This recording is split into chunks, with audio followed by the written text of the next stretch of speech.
أعوذ بالله من الشيطان الرجيم بسم الله الرحمن الرحيم قل أعوذ برب الناس ملك الناس إله الناس من شر الوسواس الخناس الذي يوسوس في صدور الناس من الجنة والناس۔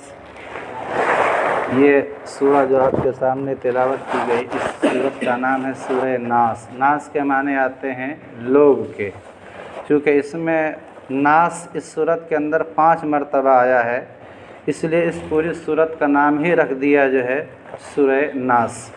اور یہ مکی سورت ہے، یعنی مکۃ المکرمہ میں نازل ہوئی ہے، اور اس میں کل 6 آیتیں ہیں۔ میں نے بتایا کہ نبی علیہ الصلاۃ والسلام پر جب جادو کیا گیا تھا اور جادو کا اثر آپ صلی اللہ علیہ وسلم پر ہو گیا تھا، اور لبید ابن اعصم نے اپنی دونوں بیٹیوں کو یہ کہا تھا کہ ایک تانت میں 11 گرہ لگاؤ، اور ہر گرہ کے اوپر جو ہے انہوں نے آپ صلی اللہ علیہ وسلم کے دندانے کو سوئی باندھا تھا، اور اس کو لے جا کر کے بیر زروان جو مکہ کا ایک کنواں تھا، اندھیرا کنواں، اس کے پتھر کے نیچے اس کو دبا دیا گیا تھا۔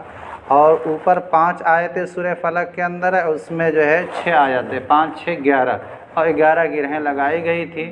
وہ کل آپ کے سامنے واقعہ ذہن میں ہوگا کہ جو 2 فرشتے آئے تھے، ایک فرشتہ جو ہے سر کے پاس بیٹھا، دوسرا فرشتہ پیر کے پاس بیٹھا۔ سر کے پاس والے فرشتے نے پیر کے پاس والے فرشتے سے پوچھا کہ ان صاحب کو، یعنی آپ صلی اللہ علیہ وسلم کو کیا ہوا ہے، کیونکہ آپ صلی اللہ علیہ وسلم پر 6 مہینے سے جادو کا اثر تھا۔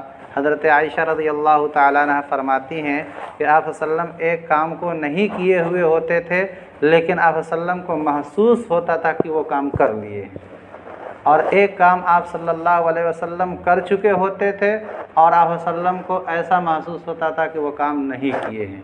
تو یہ جادو کا اثر ہوتا ہے، اور یہ جادو کا اثر آپ صلی اللہ علیہ وسلم پر بھی ہوا۔ اللہ رب العزت نے فرشتوں کے ذریعے سے آپ صلی اللہ علیہ وسلم کو یہ بات بتلا دی کہ آپ پر جادو کا اثر ہوا ہے۔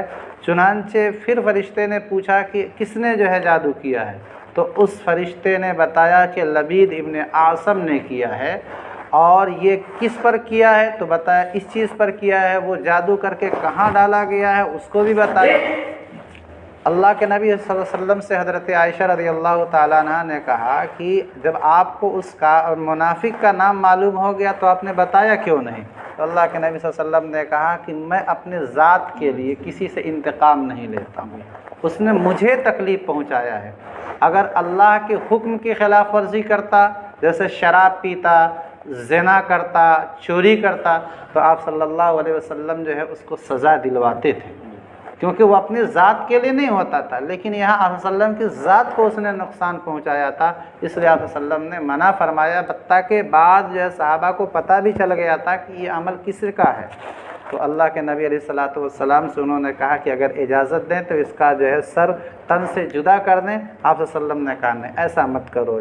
اوپر کی جو سورہ فلق ہے، اس کے اندر دنیا کی مصیبتوں سے نجات مانگی گئی ہے، اللہ کی پناہ مانگی گئی۔ اس سورہ ناس کے اندر آخرت کے اندر انسان کو جو سزا ہو سکتی ہے، اور آخرت جس سے برباد ہو سکتی ہے، اور آخرت کو برباد کرنے والا انسان کے ساتھ جو لگا ہوا ہے وہ شیطان ہے۔ اللہ کے نبی علیہ الصلاۃ والسلام نے کہا ہر انسان کے ساتھ شیطان لگا ہوا ہے، اور وہ اسے موقع پاتے ہی ورغلانے کی کوشش کرتا ہے۔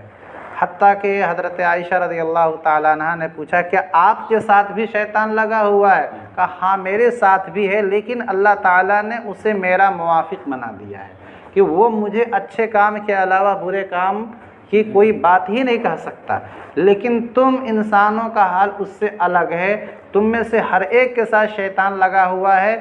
اور اسی وجہ سے اس صورت کے اندر جو ہے خناس اس کو کہا گیا ہے۔ خناس کے معنی آتے ہیں پیچھے ہٹ جانے والا، چونکہ شیطان کی عادت ہے کہ جب بھی اللہ کا نام آتا ہے تو وہ ایک دم سے پیچھے بھاگتا ہے۔ حتیٰ کہ حدیث کے اندر آیا ہے کہ جب مؤذن اذان دیتا ہے تو اذان کی کلمات جہاں تک جاتے ہیں، اسی لیے اذان کو زور سے کہنا چاہیے، تو اتنی جگہوں پر جہاں جہاں شیطان کے اثرات ہوتے ہیں شیطان بھاگتا رہتا ہے جو ہے. اور بعض روایات میں آتا ہے کہ وہ ہوا چھوڑتے ہوئے بھاگتا ہے، مطلب یعنی مارے خوف کے جو کہتے ہیں کہ اس سے ہوا نکل جاتی ہے. تو یہ اللہ کے نام کا اثر ہے. اسی لیے قرآن میں اس کو خناس کہا گیا ہے کہ وہ پیچھے ہٹ جاتا ہے. تو انسان جب بھی کہتے ہیں کہ اللہ کا نام لیتا ہے اور اللہ کا ذکر کرتا ہے تو اس سے شیطان اس کے اوپر حاوی نہیں ہوتا ہے.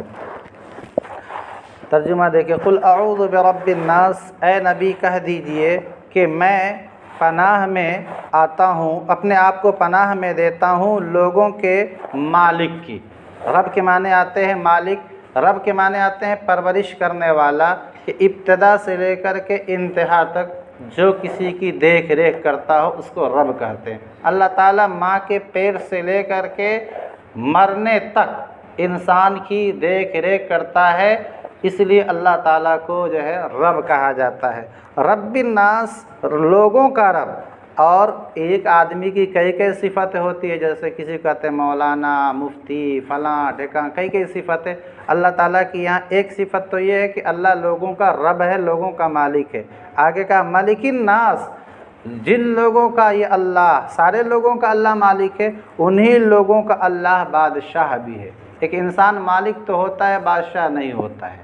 فرمایا اللہ بادشاہ بھی ہے اور ساری کائنات جو ہے اس کی بادشاہت کے اندر ہے. الہ الناس، بادشاہ تو ہوتا ہے لیکن معبود نہیں ہوتا، اس کی پرستش نہیں کی جاتی. فرعون نے جو ہے دیکھا کہ ہم تو مصر کے بادشاہ ہیں، اس لیے اس نے کہہ دیا کہ میں معبود بھی ہوں. تو اللہ تعالیٰ نے کہا کہ تو معبود نہیں ہو سکتا، معبود جو ہے میں ہوں. اللہ تعالیٰ نے اپنے بارے میں کہا کہ میں تمام انسانوں کا مالک بھی ہوں، تمام انسانوں کا بادشاہ بھی ہوں. الہ الناس، اور تمام انسانوں کا میں معبود ہوں، سارے لوگ میری ہی عبادت کریں. من شر الوسواس، اللہ تعالیٰ کی پناہ کس چیز سے مانگ رہے ہیں؟ کہہ رہے ہیں من شر الوسواس، وسوسہ ڈالنے والے یعنی شیطان کے شر سے. اور وسوسہ کہتے ہیں کہ برے خیالات، گندے خیالات جو شیطان کی طرف سے انسان کے دل کے اندر آتے ہیں، اور اگر وہ انسان اختیار سے کر رہا ہے تب تو جو ہے انسان کی اس پر گرفت ہے. کبھی کبھی ایک انسان بہت زیادہ سوچتا ہے اور کبھی کبھی غیر اختیاری طور پر انسان کے دل میں گندے خیالات آتے ہیں، تو اللہ تعالیٰ اس پر پکڑ نہیں فرماتے ہیں. اور اگر یہ ہے کہ انسان اس کو دور کرنے پر قادر ہے، نماز کے لیے قصد نماز میں کھڑا ہے، قصداً جو ہے اپنا ذہن ادھر ادھر لے جا رہا ہے، اس پر اللہ کی طرف سے گرفت ہوگی. لیکن اگر نماز پڑھتے ہوئے یا ویسے بھی خیالات اس کے ادھر ادھر چلے جا رہے ہیں، اس میں غیر اختیاری طور پر اس کو آ رہے ہیں، تو پھر اللہ کی طرف سے پکڑ نہیں ہوتی ہے. اور اس بنیاد پر کہ ہم کو وسوسہ بہت ہوتا ہے خیال. ابھی جیسے میں پڑھ رہا تھا، ابھی مجھے وسوسہ ہوا، میں نے سلام زور سے کہہ دیا، پھر مجھے احساس ہوا کہ جگہ میں تو جو ہے نفل پڑھ رہا ہوں. تو یہ سب اثرات ہوتے ہیں آتے ہیں کہ اور اللہ رب العزت جو ہے شیطان کو انسان کے پیچھے لگا دیا ہے، وہ لگے رہے گا جو ہے، اس سے ہم کو جو ہے دل برداشتہ ہونا، تنگ آ کر کے اللہ کی عبادت نہیں چھوڑنا چاہیے. من شر الوسواس، وسوسہ ڈالنے والے، الخناس جو پیچھے ہٹ جاتا ہے.